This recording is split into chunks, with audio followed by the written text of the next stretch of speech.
Hello and welcome to Face to Face, our current affairs program where we explore the most pressing issues from the Central and Eastern European perspective. I'm Anna Kalczyńska, joined by Michał Broniatowski, Editor-in-Chief in TVP World.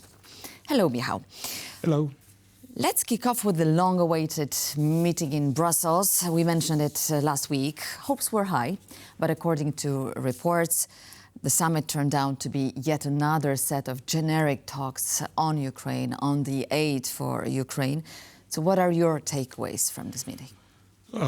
Depends on what you're talking about. Either you are talking about the meeting of selected leaders who take place at the residence of Mark Rutte. That also tells a lot, right? Olaf Scholz, Giorgia Yes, Meloni. but not everybody, not all 27. Plus there was a representative of the Prime Minister of Britain who couldn't come in person. I wouldn't call this meeting, this was something, another blah blah and nothing from it. Of course, you don't decide things on one meeting, and this one was very, very special because it was the meeting after talks in European capitals about the possibility of setting up European plus NATO, but of course mainly European peacekeeping forces to be deployed to Ukraine. There are some reports that the plan is for 40,000 soldiers. This is a game changer if it happens. The leaders didn't want to discuss it in a very public place, which is European Council meeting, which took place on Thursday today. Mm-hmm. And of course, we don't know what were the conclusions, but we know that they were talking about it. And again, we know that Poland is not very much interested. Yes, we know why, because it's our existential threat. And it's too soon to involve Polish mission to Ukraine. These are the words of Prime Minister. Yes, well, I think Poland is involved in, we already were talking about it in the past, but Poland is one of the top contributors to support of Ukraine in terms of military equipment support, human support, and logistic hub for Ukraine. Plus Poland has a border with Russia, physical border on the Kaliningrad region in the north. So Poland can be excused for not participating in it. As we noted, Mr. Tusk didn't say it is excluded. He said, for now, we are not talking about it. Exactly. And in the same mind, Mark Rutte says if we start to discuss amongst ourselves what a deal could look like, we make it so easy for the Russians. So he doesn't want to give any specifics to date. But indeed, as you said, there were countries more willing to participate, others less willing. So who could take part in those peacekeeping missions? At this stage, we cannot say because it's a very delicate decision for political leader of Europe, because risking death of their own citizens on the foreign soil is always a difficult choice for politicians who are always facing next elections. Definitely so, but there are some leaders more willing, right, and pushing the for main this solution. Willing person is President of France, Emmanuel Macron, who wants to show his leadership in places where he may not be opposed by others. He can show off and then be the leader of European resistance to Ukraine, which is not the case, for example, in military support.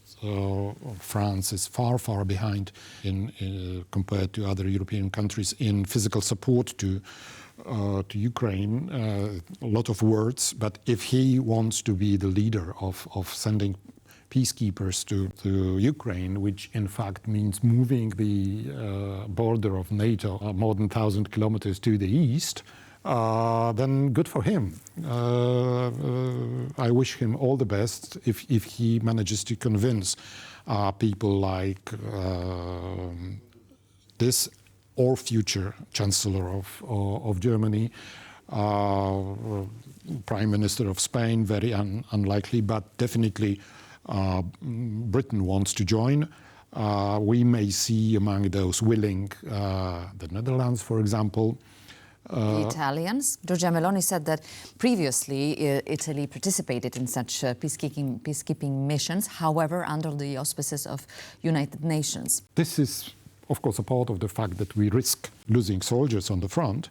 It's mostly political decision to send troops because the flag is on the spot and so on. So I wouldn't now exclude somebody or say that for sure these people will be there. Let's wait for more decisions. It's very important that Europe is openly talking about it, and this is something which got to speed after a visit in Paris, reopening of the Notre Dame Cathedral by President-elect of the United States, Mr. Donald Trump. That's true. However, this, I think, brings another question to the table. Would a peacekeeping force without the participation of the US make it even possible for the Europeans? What's the problem?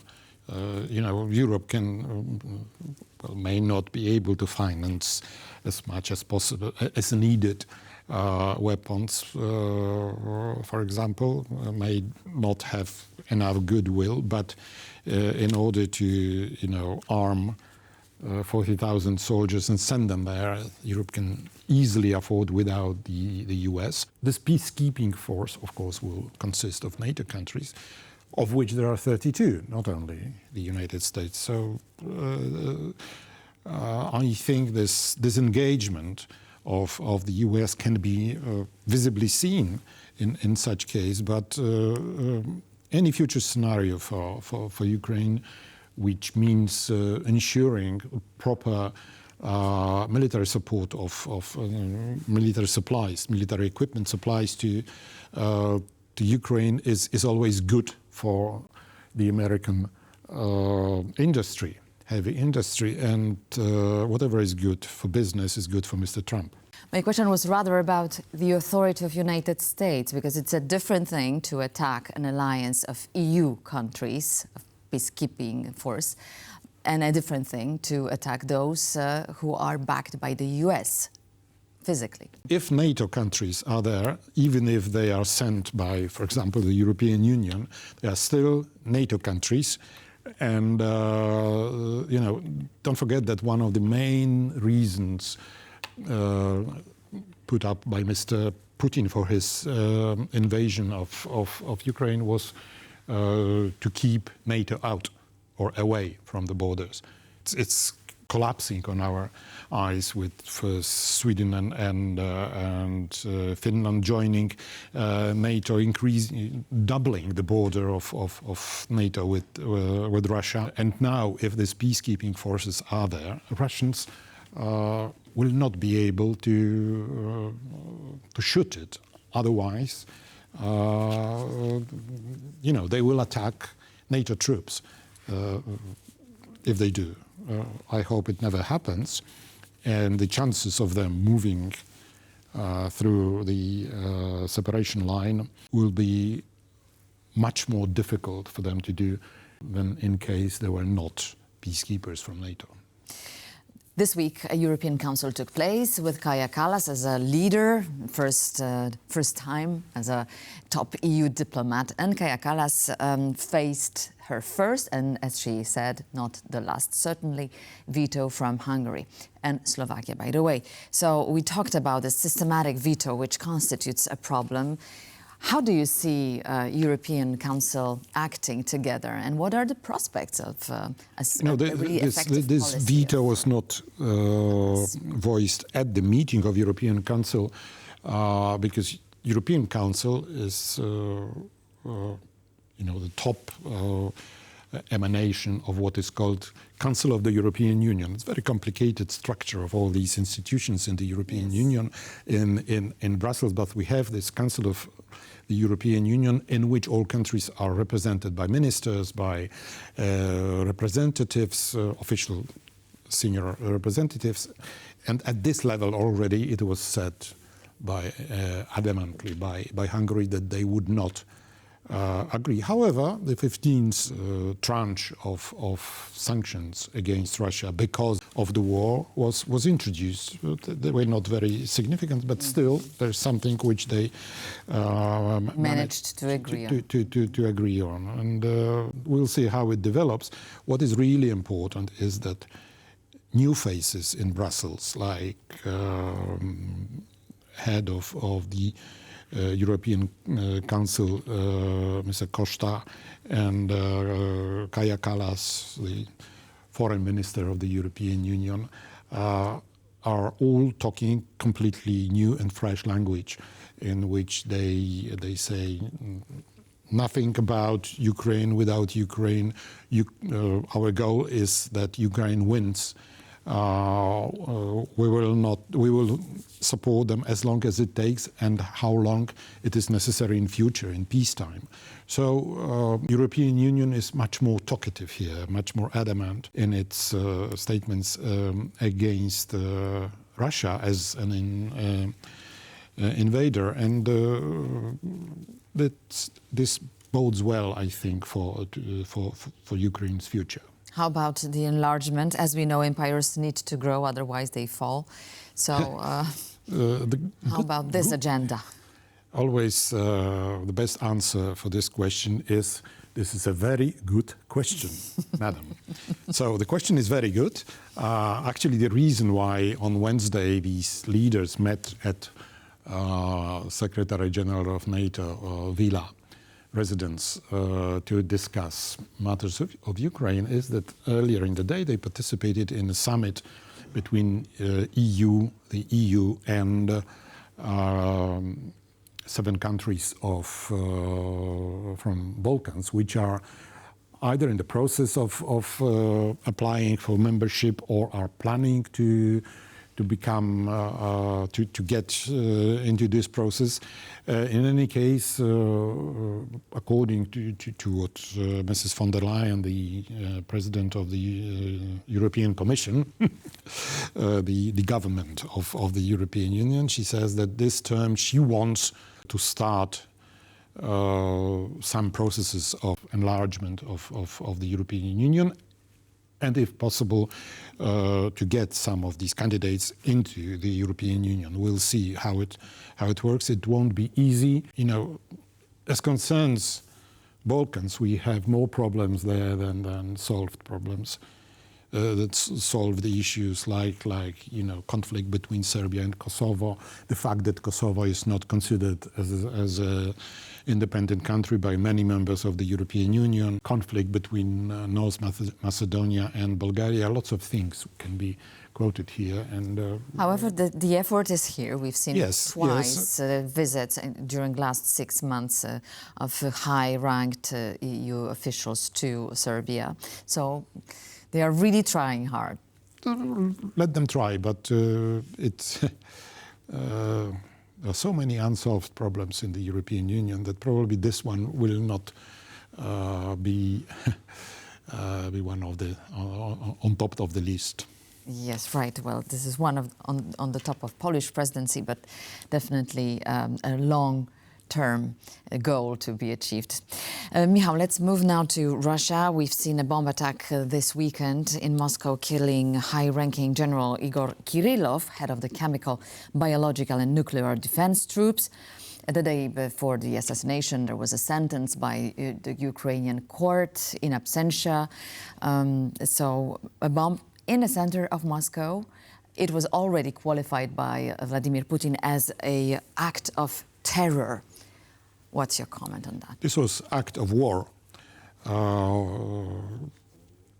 He's an active participant of the invasion, accused by Ukraine of war crimes, of multiple, they say, 5,000 cases of use of chemical weapons on the front and in civilian environment. So as a military, he's a justified target. And Russia, I think, has bigger problems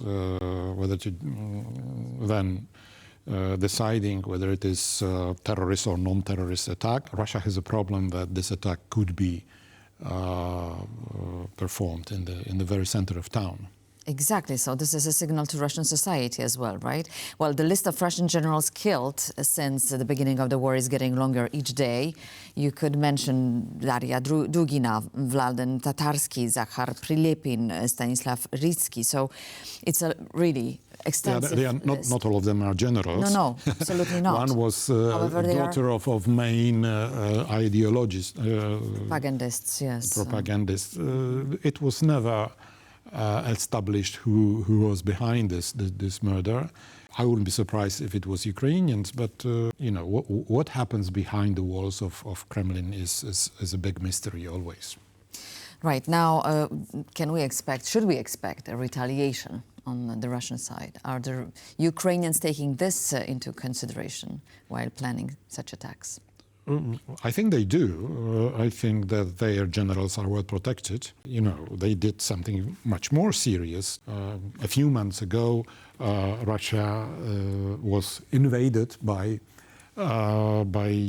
Ukrainian forces in the region of Kursk. This is the problem, really, Russia has, and is unable to really get rid of this. This is a huge problem for President Putin, starting with these bombings in the center of town, drone attacks by Ukrainians in fact, all European possible targets in Russia, and this thing of Kursk, I think. He has also PR problem because Russians are very, very sensitive on these topics. Definitely. As you mentioned, this topic surfaced also during this annual press conference of Vladimir Putin.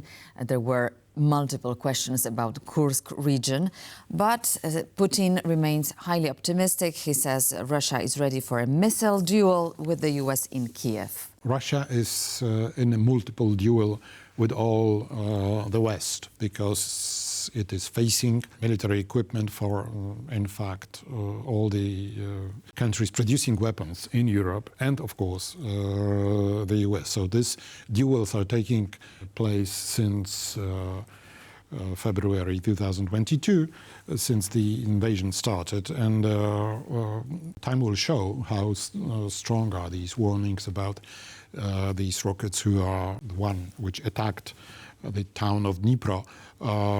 The thing is that this rocket can travel 9 to 10 speed of sound, and they are very, very difficult to be targeted and destroyed. But we'll see if it happens in future and how it happens. This will be a serious problem for if it happens, for the Ukraine air defenses, because there are not so many air defense system in the US in number terms who are capable of protecting the skies of a country which is attacked. The US cannot deliver everything they have to Ukraine, even if they want it politically, because they also have to defend their own soil. Exactly.